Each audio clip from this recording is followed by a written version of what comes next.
Is capitalism inherently unethical? Good morning, everyone. Today I want to tackle a question that lies at the heart of our global economic system and shapes nearly every aspect of modern life. Is capitalism inherently unethical? This is a complex and controversial topic.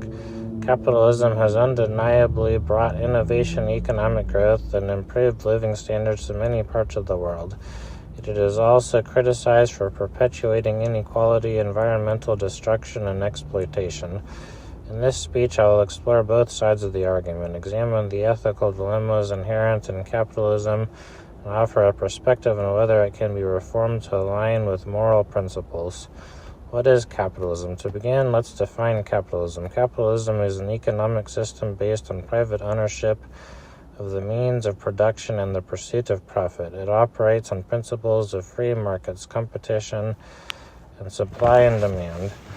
Proponents argue that capitalism encourages innovation, rewards hard work, and creates wealth. Critics, however, claim that it fosters greed, inequality, and exploitation.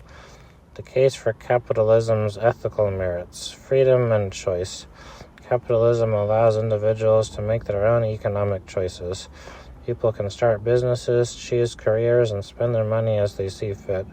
This freedom is often seen as a fundamental human right, innovation and progress.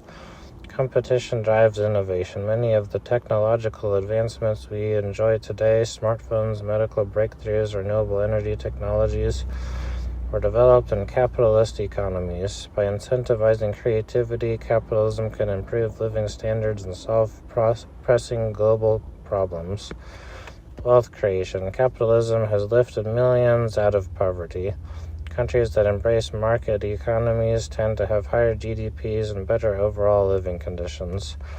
The profit motive encourages efficiency and productivity, creating wealth that can be reinvested in society. The ethical criticisms of capitalism: inequality. Capitalism tends to concentrate wealth in the hands of a few, creating stark disparities between the rich and the poor. According to Oxfam, the richest 1% of the global population owns more wealth than the rest of the world combined. This inequality often translates into unequal access to education, healthcare, and opportunities, perpetuating cycles of poverty. Exploitation. Capitalism relies on labor. Workers often receive only a fraction of the value they produce. Low wages, poor working conditions, and exploitation of workers in developing countries are common criticisms. Is it ethical for corporations to prioritize profit over the well-being of their employees? Environmental destruction. The relentless pursuit of profit often comes at the expense of the environment. Deforestation, pollution, and climate change are byproducts of unchecked industrial growth. Capitalism's short-term focus on profit conflicts with the long-term sustainability of the planet. Commodification of human life. In a capitalist system, nearly everything can become a commodity, from healthcare to education to basic human needs like water and housing. This commodification raises ethical concerns about whether essential services should be driven by profit motives. Is capitalism inherently unethical? To determine whether capitalism is inherently unethical, we need to ask, does the system itself promote unethical behavior, or are its flaws the result of how it is implemented? The neutrality of systems. Capitalism, like any economic system, is a tool. It is neither inherently good or bad. Its ethical implications depend on how it is used. For example, regulated capitalism with strong labor protections, environmental laws, and social safety nets can mitigate many of its ethical concerns. The role of human nature. Critics argue that capitalism exploits human greed and selfishness. However, others contend that these traits exist regardless of the economic system. Capitalism simply reflects human behavior rather than creating it. Alternatives aren't perfect.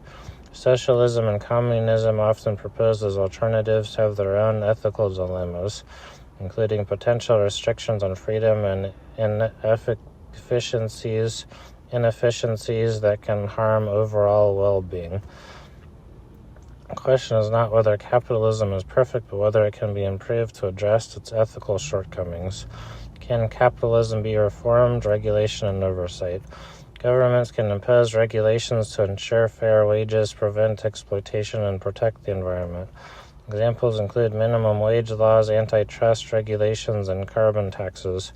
Corporate responsibility. Companies can adopt ethical practices such as fair trade, sustainable production, and profit sharing with employees.